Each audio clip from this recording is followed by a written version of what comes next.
ਰਾਵਤ ਦਾ ਕਹਿਣਾ ਕਿ ਪੰਜਾਬ ਸਰਕਾਰ ਦੇ ਕੰਮਕਾਜ ਬਾਰੇ ਚਰਚਾ ਕੀਤੀ ਜਾ ਰਹੀ ਹੈ ਤੇ ਮੀਟਿੰਗ ਦੇ ਵਿੱਚ ਅਗਲੇ ਸਾਲ ਦੀਆਂ ਚੋਣਾਂ ਦੀ ਰਣਨੀਤੀ ਬਾਰੇ ਗੱਲਬਾਤ ਹੋ ਰਹੀ ਹੈ।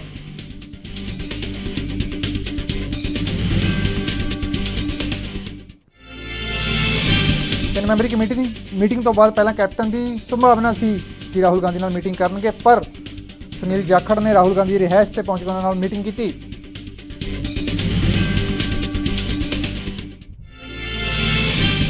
ਪਟਿਆਲਾ 'ਚ ਕਿਸਾਨਾਂ ਨੇ ਬੱਸ ਸਟੈਂਡ ਰੋਡ ਕੀਤਾ ਜਾਮ। ਬੂਟੇ ਲਗਾਉਣ ਆਏ ਬੀਜੇਪੀ ਆਗੂ ਦਾ ਕੀਤਾ ਵਿਰੋਧ ਤੇ ਕਿਸਾਨਾਂ ਨੇ ਕੇਂਦਰ ਸਰਕਾਰ ਦੇ ਖਿਲਾਫ ਕੀਤੀ ਨਾਅਰੇਬਾਜ਼ੀ ਤੇ ਖੇਤੀ ਕਾਨੂੰਨ ਰੱਦ ਕਰਾਉਣ ਦੀ ਕੀਤੀ ਮੰਗ।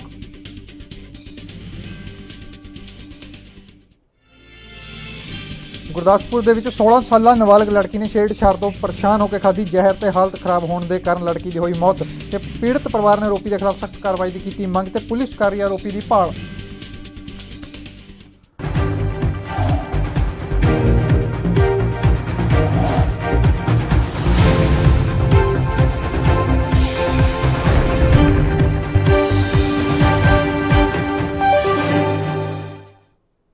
ਸਤਿ ਸ਼੍ਰੀ ਅਕਾਲ ਜੀ। NB ਨਿਊਜ਼ ਦੇਖ ਰਹੇ ਸਾਰੇ ਦਰਸ਼ਕਾਂ ਦਾ ਮੈਂ ਮਨਪ੍ਰੀਤ ਸਿੰਘ ਗਿੱਲ ਸਵਾਗਤ ਕਰਦਾ ਤੇ ਸ਼ੁਰੂਆਤ ਕਰਦੇ ਹਾਂ ਇਸ ਵੇਲੇ ਦੇ ਬੁਲਟਨ ਦੀ। ਪੰਜਾਬ ਕਾਂਗਰਸ ਦੇ ਵਿੱਚ ਚੱਲ ਰਹੇ ਕਲੇਸ਼ ਨੂੰ ਖਤਮ ਕਰਨ ਦੇ ਲਈ ਮੀਟਿੰਗਾਂ ਦਾ ਦੌਰ ਜੋ ਲਗਾਤਾਰ ਜਾਰੀ ਹੈ ਤੇ ਕੈਪਟਨ ਅਮਰਿੰਦਰ ਸਿੰਘ ਵੀ ਕੱਲ੍ਹ ਦੁਬਾਰਾ ਮੀਟਿੰਗ ਦੇ ਕਮੇਟੀ ਦੇ ਅੱਗੇ ਪੇਸ਼ ਹੋਏ ਸੀ ਤੇ ਮੀਟਿੰਗ ਕੀਤੀ ਸੀ ਤੇ ਇਹ ਵੀ ਸੰਭਾਵਨਾ ਸੀ ਕਿ ਉਹ ਰਾਹੁਲ ਗਾਂਧੀ ਦੇ ਨਾਲ ਵੀ ਮੀਟਿੰਗ ਕਰਨਗੇ, ਪਰ ਉਹ ਚੰਡੀਗੜ੍ਹ ਦੇ ਲਈ ਰਵਾਨਾ ਹੋ ਚੁੱਕੇ ਨੇ ਤੇ ਸੁਨੀਲ ਜਾਖੜ ਦਿੱਲੀ ਪਹੁੰਚੇ। ਇਸ ਦੌਰਾਨ ਸੁਨੀਲ ਜਾਖੜ ਨੇ ਮੀਟਿੰਗ ਦੇ ਲਈ ਰਾਹੁਲ ਗਾਂਧੀ ਦੀ ਰਿਹਾਇਸ਼ ਪਹੁੰਚੇ ਤੇ ਉਹਨਾਂ ਦੇ ਨਾਲ ਗੱਲਬਾਤ ਕੀਤੀ ਤੇ ਜਦੋਂ ਸੁਨੀਲ ਜਾਖੜ ਦੇ ਨਾਲ ਗੱਲਬਾਤ ਕੀਤੀ ਤਾਂ ਉਹਨਾਂ ਕਿਹਾ ਕਿ ਪਾਰਟੀ ਦੀ ਮਜ਼ਬੂਤੀ ਦੇ ਲਈ ਜੋ ਵੀ ਲੋੜੀਂਦਾ ਕਦਮ ਹੋਣਗੇ ਚੁੱਕੇ ਜਾਣਗੇ ਤੇ ਗੱਲਬਾਤ ਦੌਰਾਨ ਉਹਨਾਂ ਹੋਰ ਕੀ ਕਿਹਾ ਤੁਹਾਨੂੰ ਸੁਣਾਉਂਦੇ ਹਾਂ।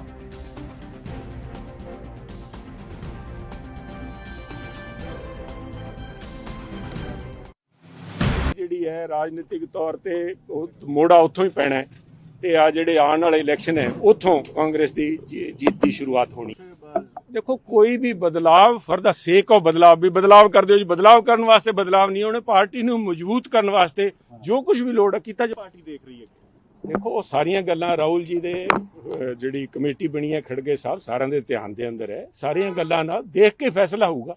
They are part of the agenda, ਜਿਸ ਕਰਕੇ ਆ ਸਾਰੀ ਇੰਨੀ ਕੋਖ ਚੱਲ ਰਹੀ ਹੈ। ਸਾਰੇ ਜਿਹੜੇ ਵੀ ਕਿਤੇ ਨਾ ਕਿਤੇ ਆ ਤਾਂ ਹੈ ਨਹੀਂ ਵੀ ਇੱਕ ਸਿਰਦਰਦ ਦੀ ਗੋਲੀ ਦੇ ਦਿਓ ਜਿਹੜਾ ਕੋ ਅੰਦਰ ਉਹਦੇ ਜਿਸ these are only symptoms of a major problem which is lying beneath ਜਿਹੜੇ ਇਹਦੇ ਕਿਉਂ ਇਸ ਕਰਕੇ ਹੋ ਰਹੇ ਉਹਨੂੰ ਭਾਲ ਕੇ ਉਹਨੂੰ ਹੱਲ ਕਰ ਦੇਣਗੇ। ਤੁਸੀਂ ਇਕੱਲੇ ਬੈਠੇ ਸੀ ਜਾਂ ਪ੍ਰਤਾਪ ਸਿੰਘ ਬਾਜਵਾ ਹੋਰਾਂ ਨਹੀਂ ਸਭ ਮੇਰੇ ਇਕੱਲੀ ਮੀਟਿੰਗ ਹਰੇਕ ਦੇ ਨਾਲ ਇਕੱਲੀ ਮੀਟਿੰਗ ਹੋ ਰਹੀ ਹੈ। ਪ੍ਰਤਾਪ ਹੋਰਾਂ ਨੇ ਆਪਣੀ ਗੱਲ ਕਹੀ ਹੈ, ਮੈਂ ਆਪਣੀ ਗੱਲ ਕਹਿ ਗਿਆ। ਤੁਹਾਨੂੰ ਕੀ ਲੱਗ ਰਿਹਾ ਕਿ ਸੋਲੂਸ਼ਨ ਨਿਕਲੇਗਾ ਕਿਵੇਂ? ਕਿਹੜੀ ਮੈਡੀਸਿਨ ਹੈ ਜਿਹੜੀ ਕਾਂਗਰਸ ਨੂੰ ਠੀਕ ਕਰ ਪਾਏਗੀ? ਮੈਡੀਸਨ ਤਕੜੇ ਹੋ ਕੇ ਕਾਂਗਰਸ ਤਕੜੇ ਇਕੱਠੇ ਹੋ ਕੇ ਲੜੇ ਆ ਮੈਡੀਸਨ ਹੈ ਜੀ। ਅੱਜ ਤਾਈਂ ਜਦੋਂ ਕਾਂਗਰਸ ਇਕੱਠੇ ਹੋ ਕੇ ਲੜਦੀ ਅੱਜ ਤਾਈਂ ਇਹਨਾਂ ਨੂੰ ਕਿਸੇ ਤੋਂ ਅਸੀਂ ਸੂਤ ਆਂਦੇ ਹੀ ਨਹੀਂ। ਅੱਜ ਤੱਕ ਕਾਂਗਰਸ ਕੋਲ ਸਾਰੇ 50 ਜਾਂ 60 MLA ਆਪਣੀ ਰਾਏ ਦੱਸ ਗਏ ਹੋਣਗੇ, ਮੇਰੇ ਨਾਲ ਤਾਂ ਕਿਸੇ ਨੇ ਸਾਂਝੀ ਕੀਤੀ ਨਹੀਂ। ਸਾਰਿਆਂ ਨੇ ਆਪਣੀ ਆਪਣੀ ਰਾਏ ਅੰਦਰ ਦੇ ਕੇ ਆਏ ਹੈ, ਸਾਰਿਆਂ ਦੀ ਆਪਣੀ ਆਪਣੀ ਰਾਏ ਦੇ ਕੇ ਆਏ ਹੈ। ਮੈਨੂੰ ਨਹੀਂ ਪਤਾ ਕਿਸੇ ਨੇ ਕੀ ਕਿਹਾ, ਪਰ ਮੈਂ ਇੰਨਾ ਕਹਿ ਸਕਦਾ ਵੀ ਰਾਹੁਲ ਜੀ ਦੇ ਨਾਲ ਗੱਲ ਕਰਕੇ ਮੈਨੂੰ ਬਹੁਤ ਵੱਡੀ ਆਸ ਹੀ ਨਹੀਂ, ਮੈਨੂੰ ਇਸ ਗੱਲ ਦਾ ਭਰੋਸਾ ਹੈ ਵੀ ਆ ਬਹੁਤ ਹੀ ਜਲਦ ਇਹਦਾ ਹੱਲ ਨਿਕਲੂਗਾ ਤੇ ਪਾਰਟੀ ਫਿਰ टाइम फ्रेम 2 दिनों च निकलिया हुए, हफ्ते च निकले, डजंट मेक अ डिफरेंस। जोत सिंह सिद्धू जी 80 आदमियों में एक हैं साहब। आप देखिए, आप तर्क संगत बात करेंगे तो तर्क संगत उसका मिल जाएगा, उनके कोई डिफरेंसेस हो सकते हैं। He has been in touch, वो भी इनसे टच में है। बाकी सारे जो 79 हैं वो भी हैं, जो नहीं MLA हैं वो भी टच में है। लेकिन पार्टी सारों की खुल के बयान दे रहे हैं सार्वजनिक, पार्टी को तो उससे क्षति पहुंच ही रही है। इसके लिए मेरे ख्याल रावत साहब ने और खड़गे साहब ने ਕਾਂਗਰਸ ਹਾਈਕਮਾਨ ਰਾਹੁਲ ਗਾਂਧੀ ਨਾਲ ਸੁਨੀਲ ਜਾਖੜ ਨੇ ਮੀਟਿੰਗ ਕੀਤੀ ਤੇ ਕੈਪਟਨ ਅਮਰਿੰਦਰ ਸਿੰਘ ਰਾਹੁਲ ਗਾਂਧੀ ਨਾਲ ਮੀਟਿੰਗ ਕੀਤੇ ਬਿਨਾਂ ਹੀ ਦਿੱਲੀ ਤੋਂ ਰਵਾਨਾ ਹੋ ਗਏ ਤੇ ਨਾਲ ਹੀ ਜਦੋਂ ਸੁਨੀਲ ਜਾਖੜ ਦੇ ਨਾਲ ਗੱਲਬਾਤ ਕੀਤੀ ਤਾਂ ਉਹਨਾਂ ਇਹ ਕਿਹਾ ਕਿ ਮੁੱਖ ਮੁੱਦਾ ਗੁਰੂ ਗ੍ਰੰਥ ਸਾਹਿਬ ਜੀ ਦੀ ਬੇਅਦਬੀ ਹੈ ਤੇ ਇਸ ਬਾਰੇ ਗੱਲ ਕਰਦੇ ਉਹਨਾਂ ਕਿਹਾ ਕਿ ਦੋਸ਼ੀ ਜੋ ਹਨ ਖੁੱਲੇ ਆਮ ਘੁੰਮ ਰਹੇ ਨੇ ਤੇ ਪੰਜਾਬ ਦੇ ਲੋਕ ਇਨਸਾਫ ਮੰਗਦੇ ਨੇ ਤੇ ਬੇਅਦਬੀ ਦੇ ਦੋਸ਼ੀਆਂ ਨੂੰ ਸਜ਼ਾ ਲਾਜ਼ਮੀ ਮਿਲਣੀ ਚਾਹੀਦੀ ਹੈ। ਇਸ ਬਾਰੇ ਸੁਨੀਲ ਜਾਖੜ ਨੇ ਰਾਹੁਲ ਗਾਂਧੀ ਦੇ ਨਾਲ ਮੁਲਾਕਾਤ ਤੋਂ ਬਾਅਦ ਕੀ ਕਿਹਾ ਉਹ ਵੀ ਤੁਹਾਨੂੰ ਸੁਣਾਉਂਦੇ ਹਾਂ। एक सूल की तरह चुभ रहा है अंतरात्मा को, पंजाब की अंतरात्मा को जो आज विचलित कर रहा है वो मसला है गुरु ग्रंथ साहब की बेअदबी। गुरु ग्रंथ साहब को चिथड़े किए करके उनके अंग फाड़े गए क्योंकि they are a living god. उसको जो गुरु ग्रंथ साहब जी को वो एक जीवंत गुरु मानते हैं, अंग फाड़े गए हैं और निहत्थे जो फॉलोअर्स थे, सिंह थे, उनके ऊपर गोली चला के उनका कत्ल किया गया है। उनके जो कातिल हैं जिन्होंने बेअदबी की है वो लोग आज पंजाब के अंदर दमदमाते घूम रहे हैं। एक कोर्ट की जजमेंट आने के बाद में वो आज भंगड़े डालते घूम रहे हैं, कानूनी नुक्तों के पीछे छुपे हुए हैं।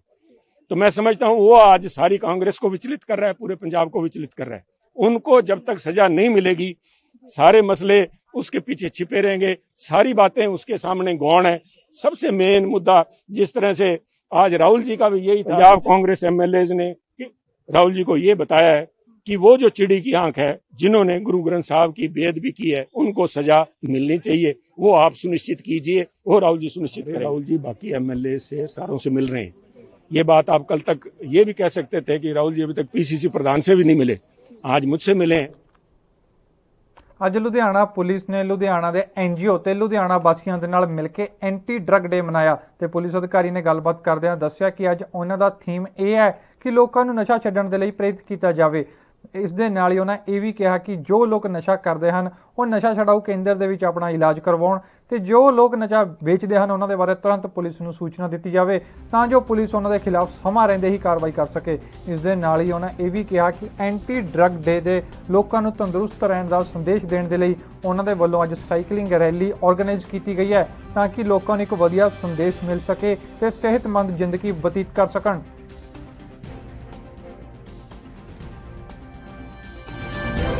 आज हम यहाँ पर पुलिस लाइन में पुलिस ऑफ कमिश्नर के साथ और पुलिस के कर्मचारियों के साथ इकट्ठे हुए हैं ताकि हम एक एंटी ड्रग जो कैंपेन है उसकी अवेयरनेस करा सकें with our riders of Ludhiana.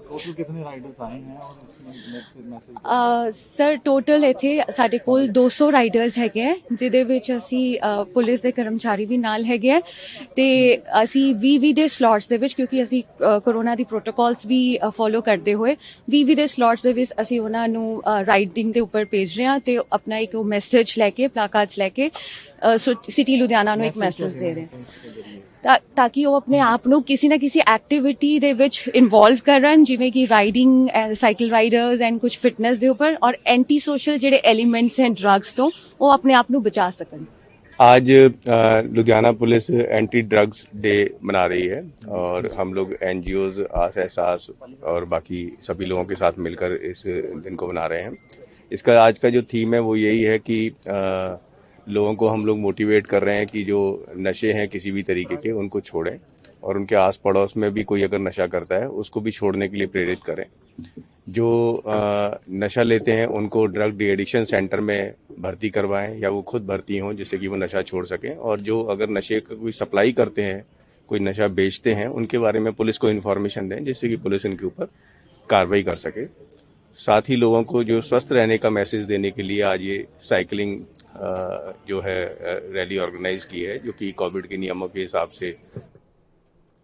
Congress high command ਦੁਆਰਾ ਬਣਾਈ ਗਈ 3 ਮੈਂਬਰੀ ਕਮੇਟੀ ਅਤੇ ਪੰਜਾਬ ਕਾਂਗਰਸ ਦੇ ਇੰਚਾਰਜ ਹਰੀਸ਼ ਰਾਵਤ ਨੇ ਦਿੱਲੀ 'ਚ ਚੱਲ ਰਹੀ ਕਾਂਗਰਸ ਪਾਰਟੀ ਦੀਆਂ ਮੀਟਿੰਗਾਂ ਬਾਰੇ ਦੱਸਦੇ ਹੋਏ ਇਹ ਕਿਹਾ ਕਿ ਪੰਜਾਬ ਕਾਂਗਰਸ ਦੁਆਰਾ ਕਿਹੜੇ-ਕਿਹੜੇ ਵਾਅਦੇ ਪੂਰੇ ਕੀਤੇ ਗਏ ਹਨ ਅਤੇ ਪਾਰਟੀ ਅਗਲੇ ਸਾਲ ਹੋਣ ਵਾਲੀਆਂ ਚੋਣਾਂ 'ਚ ਕਿਸ ਤਰ੍ਹਾਂ ਉੱਭਰੇਗੀ ਇਸ ਬਾਰੇ ਚਰਚਾ ਕੀਤੀ ਗਈ ਹੈ। ਇਸ ਦੇ ਨਾਲ ਹੀ ਉਹਨਾਂ ਗੱਲਬਾਤ ਕਰਦਿਆਂ ਹੋਰ ਕੀ ਕਿਹਾ ਤੁਹਾਨੂੰ रूबरू कराने हैं। और संगठनात्मक मामले पर उनसे मिलने के लिए गया था और बल्कि कुछ और नेताओं की रिक्वेस्ट आई थी। मैं राहुल गांधी जी से अनुरोध करने के लिए गया था कि उनसे भी समय निकाल करके जरा मिल लीजिए। देखिए क्या मुख्यमंत्री के शेड्यूल में है, मीटिंग के शेड्यूल में है, उसको मैं कैसे आंसर कर सकता हूँ। लेकिन एक बात मैं जानता हूँ कि जो भी नेता पंजाब के चाह रहे हैं उनसे हाईकमान मिल रहा। मैं आपके कंक्लूजन से तो जा नहीं सकता। मैं जो कुछ कहा गया है मैंने वो सारे डिटेल्स मंगाए हैं, मैं उसको देखने के बाद ही कुछ कह रहा हूँ। देखिए इसमें जो पंजाब के अंदर गुत्थी है उसके विषय में किसी को मिलने की आवश्यकता नहीं है क्योंकि उसमें जो भी बात होनी थी बड़े व्यापक लेवल पर कैप्टन को दिल्ली बुलाया जाएगा। 1-200 के करीब कांग्रेस के लीडर साहिबान से डिटेल में बातचीत हो चुकी है और सबको मालूम है कि हमारी रिपोर्ट बहुत कॉम्प्रिहेंसिव है, बहुत सोच विचार।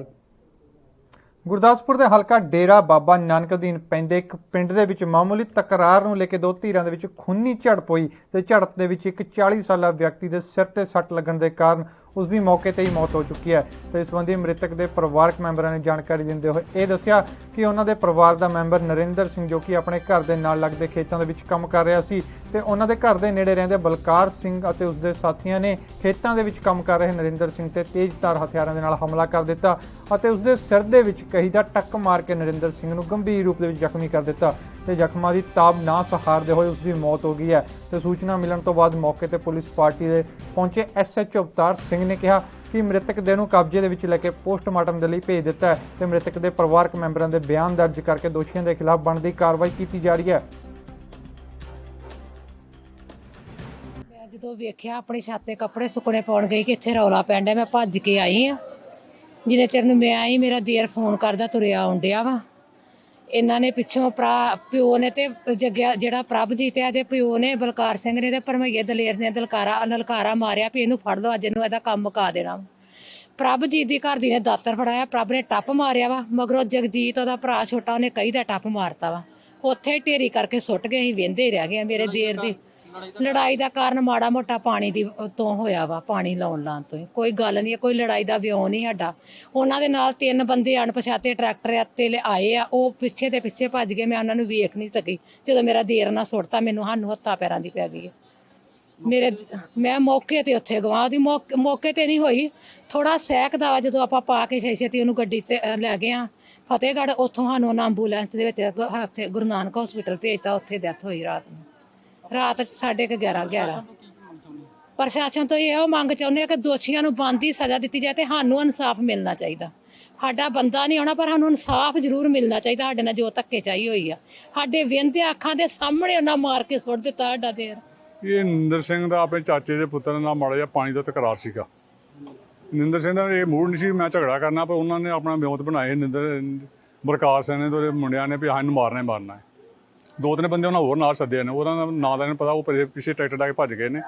ਇਹਨਾਂ ਨਾਲ ਕੇ ਉਹ ਬੂਹੇ ਨੂੰ ਵਿਚਾਰਾ ਘਰ ਨੂੰ ਭੱਜਾ ਵਾ। ਇਹਨਾਂ ਰਸਤੇ ਵਿੱਚ ਆਣ ਕੇ ਉਹਦੀ ਸਬਜੀਤ ਦੇ ਘਰ ਦੀ ਨੇ ਦਾਤਰ ਫੜਿਆ। ਪ੍ਰਭਜੀਤ ਦੇ ਘਰ ਦੀ ਨੇ ਦਾਤਰ ਫੜਿਆ। ਇਹ ਪ੍ਰਭਜੀਤ ਨੇ ਦਾਤਰ ਮਾਰਤਾ, ਪਿੱਛੇ ਉਹ ਡਿੱਗ ਪਿਆ। ਉਹਦੇ ਭਰਾ ਛੋਟੇ ਜਗਜੀਤ ਸਿੰਘ ਨੇ ਮੁੜ ਕੇ ਕਈ ਦਾ ਟੱਪ ਮਾਰਤਾ, ਉਹ ਉੱਥੇ ਥਾਂ ਦੇ ਉੱਤੇ ਉਹਦਾ 2 ਫਾੜ ਕਰ ਦਿੱਤਾ। ਉਹ ਪਿੱਛੇ ਭੰਵਈਆ ਸੀ ਤੇ ਬਲਕਾਰ ਸਿੰਘ ਨੂੰ ਲਲਕਾਰਾ ਮਾਰਿਆ ਵੀ ਇਹਨੂੰ ਛੱਡਣਾ ਨਹੀਂ, ਇਹਨੂੰ ਅੱਜ ਮਾਰ ਹੀ ਦੇਣਾ ਹੈ। ਉਹ ਡਿੱਗ ਪਿਆ ਵਿਚਾਰਾ। ਕੁੜੀਆਂ ਨੇ ਫੜ ਕੇ ਉਹਨੂੰ ਅੰਦਰ ਕੀਤਾ। ਅਸੀਂ ਮੁੜ ਕੇ ਗੱਡੀ ਤੇ ਪਾ ਕੇ ਉਹਨੂੰ ਫਤਿਹਗੜ੍ਹ ਲੈ ਗਏ ਆ। ਫਤਿਹਗੜ੍ਹ ਉਹ ਜ਼ਰੂਰ ਹਸਪਤਾਲ ਉੱਥੇ ਉਹਨਾਂ ਨੇ ਪੱਟੀ ਮਾਰੀ ਕਰਕੇ ਸਾਨੂੰ ਐਂਬੂਲੈਂਸ ਵਿੱਚ ਭਾਲਤਾ ਵੀ ਅੰਮ੍ਰਿਤਸਰ ਲੈ ਗਏ। ਅੰਮ੍ਰਿਤਸਰ ਗੁਰੂ ਨਾਨਕ ਹਸਪੀਟਲ ਵਿੱਚ ਰਾਤ ਦੇ 11 ਵਜੇ ਜਾ ਕੇ ਮੌਤ ਹੋ ਗਈ ਹੈ। ਉਹ ਸਾਨੂੰ ਇਨਫੋਰਮੇਸ਼ਨ ਮਿਲੀ ਸੀ ਸਵੇਰੇ ਤੇ ਇੱਦਾਂ ਇਹਨਾਂ ਦੀ ਵੱਟ ਤੋਂ ਆੜ ਤੇ ਪਾਣੀ ਤੋਂ ਲੜਾਈ ਹੋਈ ਆ ਤੇ ਜਿਹੜਾ ਇੱਕ ਬੰਦਾ ਗੁਰੂ ਨਾਨਕ ਹਸਪਤਾਲ ਦਾਖਲ ਆ ਤੇ ਉਹਦੇ ਜਿਹੜੀ ਆ ਰਾਤੀ ਜਿਹੜੀ ਆ 1 ਤੋਂ 12 ਵਜੇ ਦੇ ਕਰੀਬ ਜਿਹੜੀ ਆ ਮੌਤ ਹੋ ਗਈ ਆ। ਤੇ ਉਹਦੇ ਜਿਹੜਾ ਅਸੀਂ ਉਹਦੇ ਸੰਬੰਧ ਵਿੱਚ ਜਿਹੜੀ ਆ ਇਹਨਾਂ ਦੇ ਬਿਆਨਾਂ ਦੇ ਆਧਾਰ ਤੇ ਉਹਦੇ ਭਰਾ ਦੇ ਨਿਰਮਲ ਸਿੰਘ ਦੇ ਮੁਕੱਦਮਾ ਦਰਜ ਕਰਤਾ। ਦੋਸ਼ੀਆਂ ਨੂੰ ਜਿਹੜਾ ਰੇਡ ਕਰਨ ਦੇ ਫੜ ਲੈਣੇ। ਕਿੰਨੇ ਦੋਸ਼ੀ ਸਰ ਨਾਲ ਗ੍ਰਿਫਤਾਰ ਕੀਤਾ? ਨਹੀਂ ਜੀ ਗ੍ਰਿਫਤਾਰ ਕਰਦਾ। ਕਿੰਨੇ ਦੋਸ਼ੀ ਨਾਮਜ਼ਦ ਕੀਤੇ ਸਰ? 5 ਦੋਸ਼ੀ ਬਾਈ ਨੇਮ ਆ ਤੇ 1 ਦੋਸ਼ੀ ਜਿਹੜਾ ਅਨਨੋਨ ਆ। ਕਿਹੜੀ ਧਾਰਾ ਤਹਿਤ? ਰੋਜੀ ਰੋਟੀ ਕਮਾਉਣ ਵਿਦੇਸ਼ ਇਟਲੀ ਦੇ ਵਿੱਚ ਗਏ ਗੁਰਦਾਸਪੁਰ ਦੇ ਪਿੰਡ ਭਿੱਖਰੀਵਾਲ ਦੇ 38 ਸਾਲਾ ਵਿਅਕਤੀ ਵਿਕਰਮਜੀਤ ਸਿੰਘ ਦੀ ਹਾਰਟ ਅਟੈਕ ਦੇ ਨਾਲ ਮੌਤ ਹੋ ਗਈ ਹੈ ਤੇ 2 ਸਾਲ ਪਹਿਲਾਂ ਉਸ ਦੀ ਪਤਨੀ ਦੀ ਵੀ ਮੌਤ ਹੋ ਚੁੱਕੀ ਹੈ ਤੇ ਮ੍ਰਿਤਕ ਵਿਅਕਤੀ ਦੀਆਂ 3 ਬੇਟੀਆਂ ਹਨ ਜਿਨ੍ਹਾਂ ਦੀ ਦੇਖਭਾਲ ਉਹਨਾਂ ਦੇ ਬਜ਼ੁਰਗ ਦਾਦਾ ਦਾਦੀ ਕਰ ਰਹੇ ਹਨ ਤੇ ਮ੍ਰਿਤਕ ਦੇ ਪਰਿਵਾਰਕ ਮੈਂਬਰਾਂ ਨੇ ਸਰਕਾਰ ਤੋਂ ਮੰਗ ਕੀਤੀ ਹੈ ਕਿ ਉਹਨਾਂ ਦੀ ਆਰਥਿਕ ਸਹਾਇਤਾ ਕੀਤੀ ਜਾਵੇ ਅਤੇ ਉਹਨਾਂ ਦੇ ਬੇਟੇ ਦੀ ਮ੍ਰਿਤਕ ਦੇਹ ਨੂੰ ਜਲਦ ਤੋਂ ਜਲਦ ਭਾਰਤ ਦੇ ਵਿੱਚ ਲਿਆਂਦਾ ਜਾਵੇ ਤਾਂ ਜੋ ਉਸਦੇ ਜੱਦੀ ਪਿੰਡ ਦੇ ਵਿੱਚ ਉਸਦਾ ਅੰਤਿਮ ਸੰਸਕਾਰ ਕੀਤਾ ਜਾਵੇ ਅਤੇ ਆਖਰੀ ਵਾਰ ਉਸ ਦੀਆਂ ਬੱਚੀਆਂ ਉਸ ਦਾ ਚਿਹਰਾ ਦੇਖ ਸਕਣ।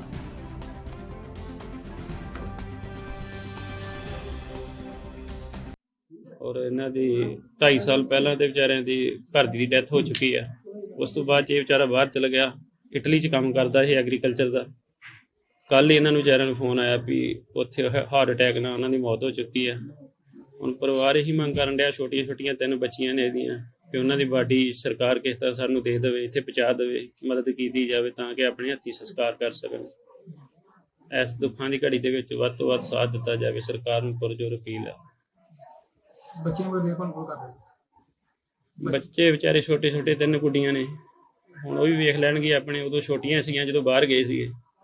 ਇਸ ਟਾਈਮ ਤੇ ਇਹੀ ਅਪੀਲ ਹੈ ਸਾਰੇ ਪਰਿਵਾਰ ਦੀ ਵੀ ਉਹਨਾਂ ਦੀ ਬਾਡੀ ਕਿਸ ਤਰ੍ਹਾਂ ਸਾਨੂੰ ਪਹੁੰਚਾਈ ਜਾਵੇ। ਮੇਰੇ ਬੇਟਾ 2 ਸਾਲ ਤੋਂ ਉੱਪਰ ਹੋ ਗਿਆ ਇਟਲੀ ਪਹੁੰਚੇ ਨੂੰ ਤੇ ਉਹਨਾਂ ਦੀ ਕੱਲ ਪਤਾ ਲੱਗਾ ਸਾਨੂੰ ਸ਼ਾਮੀ 4 ਵਜੇ ਨਾਲ ਫੋਨ ਆਇਆ ਵੀ ਉਹਨਾਂ ਦੀ ਡੈਥ ਹੋ ਚੁੱਕੀ ਆ ਤੇ 2 ਸਾਲ ਤੋਂ ਵੱਧ ਟਾਈਮ ਹੋ ਗਿਆ ਉਹਦੀ ਘਰ ਦੀ ਵਾਈਫ ਉਹਦੀ ਦੀ ਡੈਥ ਹੋ ਗਈ ਤੇ 3 ਬੇਟੀਆਂ ਨੇ ਉਹਦੀਆਂ ਪੋਤਰੀਆਂ ਮੇਰੀਆਂ ਛੋਟੀਆਂ ਇੱਕ 7 ਸਾਲ ਦੀ ਹੈ, ਇੱਕ 5.5 ਸਾਲ ਦੀ, ਇੱਕ 3.5 ਸਾਲ ਦੀ ਹੈ। ਤੇ ਸਰਕਾਰ ਸਾਡੀ ਮਦਦ ਕਰ ਸਕੇ ਤੇ ਇਹਦੀ ਡੈਡ ਬੋਡੀ ਜਿਹੜੀ ਸਾਨੂੰ ਸਾਡੇ ਘਰ ਪਹੁੰਚਾਈ ਜਾਵੇ, ਜੋ ਆਪਣੇ ਹੱਥੀਂ ਸੰਸਕਾਰ ਕਰ ਸਕੀ। ਅਸੀਂ ਸਰਕਾਰ ਦਾ ਬਹੁਤ ਬਹੁਤ ਧੰਨਵਾਦ ਕਰਦੇ ਹਾਂ। ਗੁਰਦਾਸਪੁਰ ਜ਼ਿਲ੍ਹੇ ਦੇ ਹਲਕਾ ਦੀਨਾ ਨਗਰ ਦੇ ਪਿੰਡ ਦੀ ਰਹਿਣ ਵਾਲੀ 16 ਸਾਲਾ ਨਾਬਾਲਗ ਲੜਕੀ ਨੇ ਛੇੜਛਾੜ ਤੋਂ ਪਰੇਸ਼ਾਨ ਹੋ ਕੇ ਜ਼ਹਿਰੀਲੀ ਵਸਤੂ ਖਾ ਲਈ ਅਤੇ ਹਸਪਤਾਲ ਲਿਜਾਂਦੇ ਸਮੇਂ ਉਸ ਦੀ ਮੌਤ ਹੋ ਗਈ। ਇਸ ਸੰਬੰਧੀ ਲੜਕੀ ਦੇ ਪਿਤਾ ਦੇ ਵੱਲੋਂ ਦੱਸਿਆ ਗਿਆ ਕਿ ਇੱਕ ਲੜਕਾ ਜੋ ਕਿ ਉਹਨਾਂ ਦੇ ਪਿੰਡ ਦਾ ਹੀ ਰਹਿਣ ਵਾਲਾ ਹੈ, ਉਸ ਦੇ ਵੱਲੋਂ ਉਹਨਾਂ ਦੀ ਬੇਟੀ ਨੂੰ ਲਗਾਤਾਰ ਤੰਗ ਪਰੇਸ਼ਾਨ ਕੀਤਾ ਜਾ ਰਿਹਾ ਸੀ, ਜਿਸ ਤੋਂ ਤੰਗ ਆ ਕੇ ਉਹਨਾਂ ਦੀ ਬੇਟੀ ਨੇ ਕੋਈ ਜ਼ਹਿਰੀਲੀ ਵਸਤੂ ਖਾ ਲਈ ਤੇ ਇਲਾਜ ਦੇ ਲਈ ਉਸ ਨੂੰ ਨਿੱਜੀ ਹਸਪਤਾਲ ਦੇ ਵਿੱਚ ਲਿਜਾਂਦਾ ਗਿਆ, ਪਰ ਹਾਲਤ ਜ਼ਿਆਦਾ ਖਰਾਬ ਹੋਣ ਦੇ ਕਰਕੇ ਉਸ ਦੀ ਮੌਤ ਹੋ ਗਈ। ਹੁਣ ਪੀੜਤ ਪਰਿਵਾਰ ਦੇ ਵੱਲੋਂ ਆਰੋਪੀ ਤੇ ਸਖਤ ਤੋਂ ਸਖਤ ਕਾਰਵਾਈ ਕਰਨ ਦੀ ਮੰਗ ਕੀਤੀ ਜਾ ਰਹੀ ਹੈ। ਇਸ ਸੰਬੰਧੀ ਜਦੋਂ ਥਾਣਾ ਦੀਨਾ ਨਗਰ ਦੇ DSP ਦੇ ਨਾਲ ਗੱਲਬਾਤ ਕੀਤੀ ਗਈ ਤਾਂ ਉਹਨਾਂ ਦੱਸਿਆ ਕਿ ਲੜਕੀ ਦੇ ਪਿਤਾ ਦੇ ਬਿਆਨਾਂ ਦੇ ਆਧਾਰ ਤੇ ਮੁਕੱਦਮਾ ਦਰਜ ਕਰ ਲਿਆ ਤੇ ਪੁਲਿਸ ਲਗਾਤਾਰ ਛਾਪੇਮਾਰੀ ਕਰ ਰਹੀ ਹੈ। ਜਲਦ ਹੀ ਆਰੋਪੀ ਨੂੰ ਹਿਰਾਸਤ ਦੇ ਵਿੱਚ ਲੈ ਲਿਆ ਜਾਵੇਗਾ।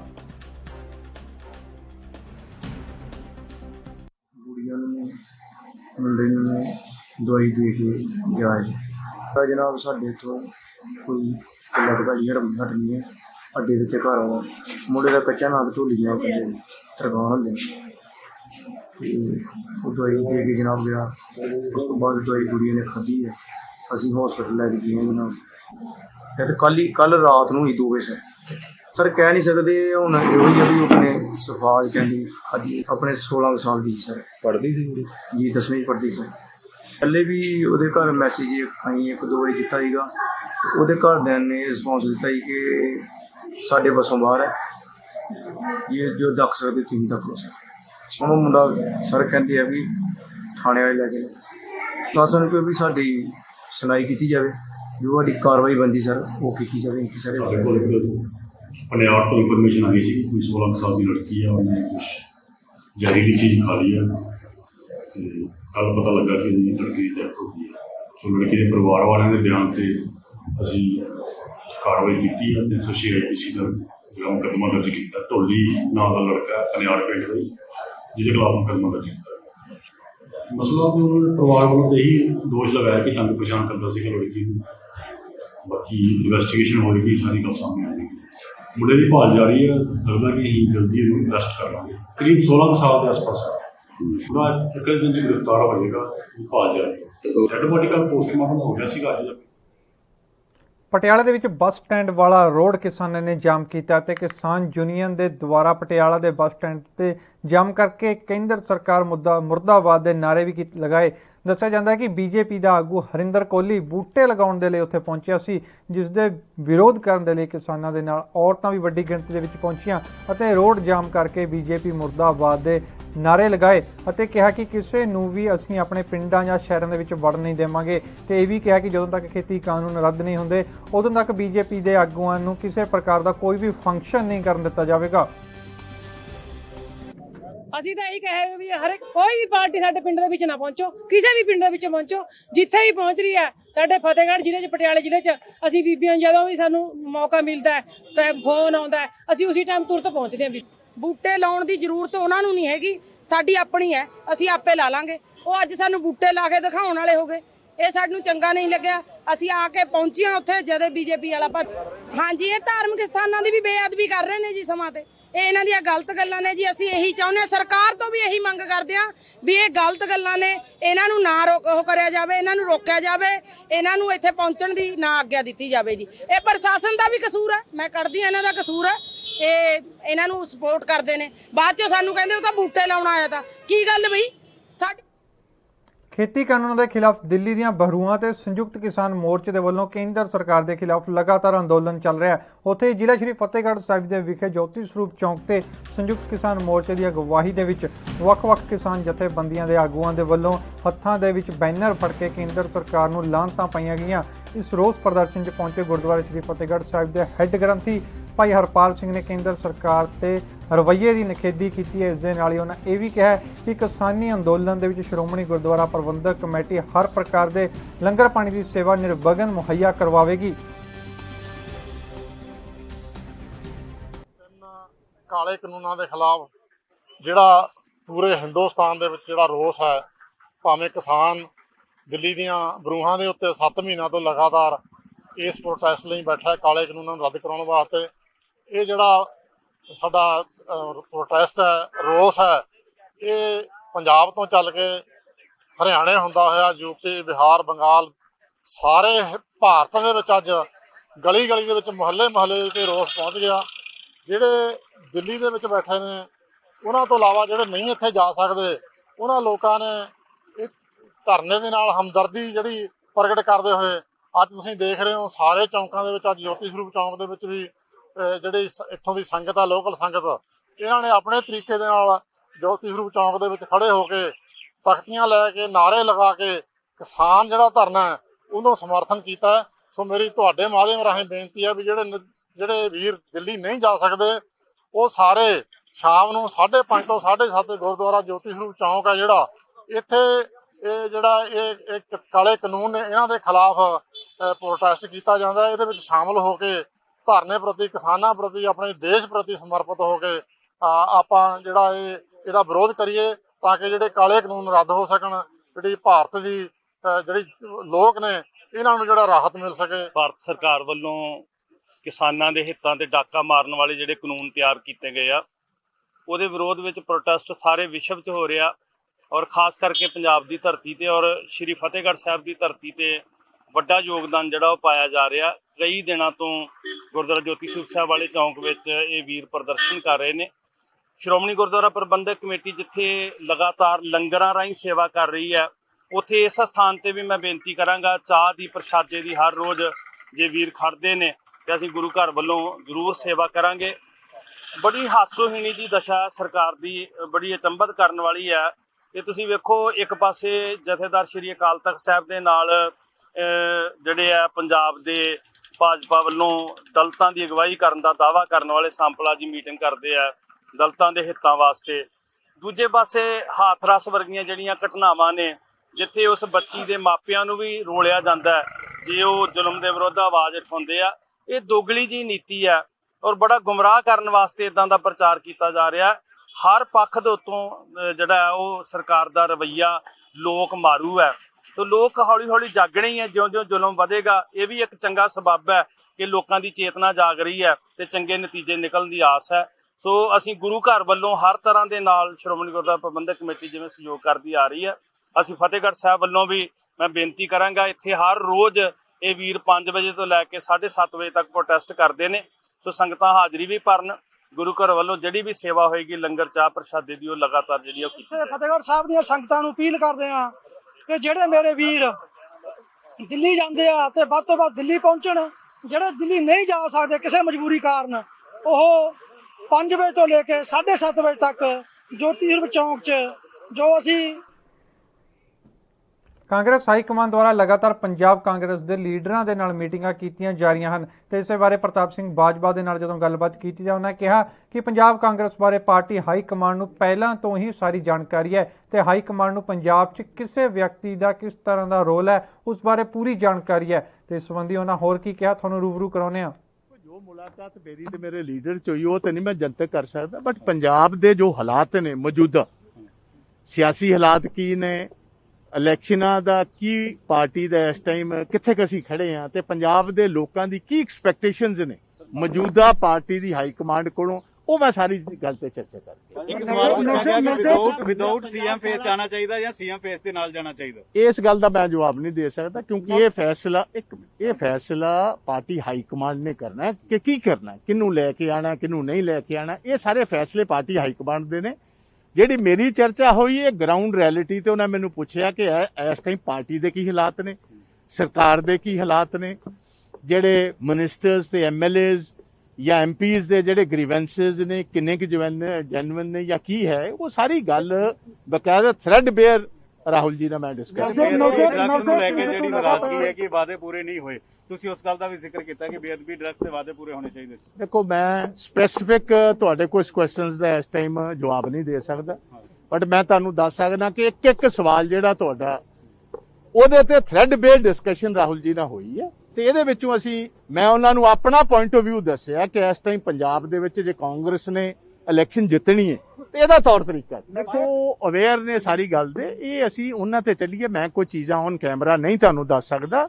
ਪਾਰਟੀ ਹਾਈ ਕਮਾਂਡ ਪੂਰੀ ਅਵੇਅਰ ਹੈ ਕਿ ਕਿਸ ਆਦਮੀ ਦਾ ਕੀ ਰੋਲ ਹੈ। ਤਾਂ ਮੈਂ ਪ੍ਰਧਾਨ ਬਦਲਿਆ ਜਾਏਗਾ। ਮੈਨੂੰ ਇਸ ਬਾਰੇ ਕੋਈ, ਦੇਖੋ, ਕਿਹਨੂੰ ਬਦਲਣਾ ਕਿਹਨੂੰ ਲੈ ਕੇ ਆਣਾ, ਜੇ ਮੈਨੂੰ ਪਤਾ ਵੀ ਹੈ ਤਾਂ ਮੈਂ ਔਨ ਕੈਮਰਾ ਤੁਹਾਨੂੰ ਇਸ ਟਾਈਮ ਤੁਹਾਨੂੰ ਕਿੰਤੂ ਪਰੰਤੂ ਹਾਂ ਜਾਂ ਨਾ 'ਚ ਜਵਾਬ ਨਹੀਂ ਦੇ ਸਕਦਾ। ਮੈਂ ਤੁਹਾਨੂੰ ਇੰਨਾ ਦੱਸ ਸਕਦਾ ਕਿ ਇੱਕ ਇੱਕ ਇਸ਼ੂ ਤੇ ਥ੍ਰੈਡ ਬੇਸਡ ਡਿਸਕਸ਼ਨ ਹੋਈ ਹੈ। 35-40 ਮਿੰਟ ਮੈਂ ਉਹਨਾਂ ਦੇ ਨਾਲ ਰਿਹਾ।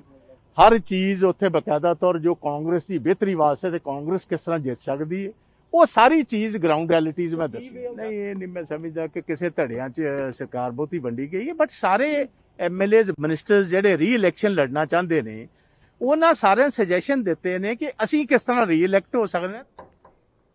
ਖੇਤੀ ਕਾਨੂੰਨ ਜੋ ਹਨ ਉਹ ਕੇਂਦਰ ਸਰਕਾਰ ਦੇ ਦੁਆਰਾ ਪਾਸ ਕੀਤੇ ਗਏ ਹਨ ਤੇ ਖੇਤੀ ਕਾਨੂੰਨਾਂ ਦੇ ਖਿਲਾਫ ਕਾਂਗਰਸ ਪਾਰਟੀ ਦੁਆਰਾ ਵੀ ਦਿੱਲੀ ਜੰਤਰ ਮੰਤਰ ਤੇ ਧਰਨਾ ਦਿੱਤਾ ਜਾ ਰਿਹਾ ਹੈ। ਇਸੇ ਵਾਰੀ ਕਾਂਗਰਸੀ ਸੰਸਦ ਗੁਰਜੀਤ ਸਿੰਘ ਔਜਲਾ ਦੇ ਨਾਲ ਜਦੋਂ ਗੱਲਬਾਤ ਕੀਤੀ, ਇਸ ਦੇ ਨਾਲ ਹੀ ਉਹਨਾਂ ਕਿਹਾ ਕਿ ਉਹ ਕਾਂਗਰਸ ਅਤੇ ਪੰਜਾਬ ਦੇ ਹੋਰ ਮੁੱਦਿਆਂ ਬਾਰੇ ਵੀ ਕਾਫੀ ਕੁਝ ਬੋਲੇ। ਇਸ ਮੌਕੇ ਉਹਨਾਂ ਹੋਰ ਕੀ ਕਿਹਾ ਤੁਹਾਨੂੰ ਸੁਣਾਉਂਦੇ ਹਾਂ। किसान, मजदूर और आम नागरिक के अधिकारों के लिए धरना दे रहे हैं। जो 3 कृषि कानून पास हुए हैं उनके विरोध में हम बैठे हुए हैं और ये धरना लगातार हमारे मानयोग MP हैं रवनीत बिट्टू जी, जसबीर सिंह गिल जी और कुलबीर जीरा जी, लक्की जी और हमारे कार्यकर्ता सारे ये बैठे हुए हैं। और सरकार जो पूंजीपतियों की तरफ झुकी हुई है उसको जगाने के लिए पहली बार हुआ है कि मेंबर पार्लियामेंट इतना लंबा समय खुद धरने पे बैठे हों, खुद चला रहे हों। ये नहीं है कि हमारे कार्यकर्ता को देकर हम नहीं आते, हम खुद यहाँ रहते हैं। सो ये धरना सिंबॉलिक इसलिए है कि सरकार की जो नींद है वो खुले और वो लोगों के जो रक्षा है अधिकारों की उसकी रक्षा करे। उनका भी प्रोग्राम तो उनका भी बना हुआ है, लेकिन उनकी मीटिंग्स भी काफी हैं, तो उसमें कब टाइम निकलता है वो फिर उस समय से लिहाज से।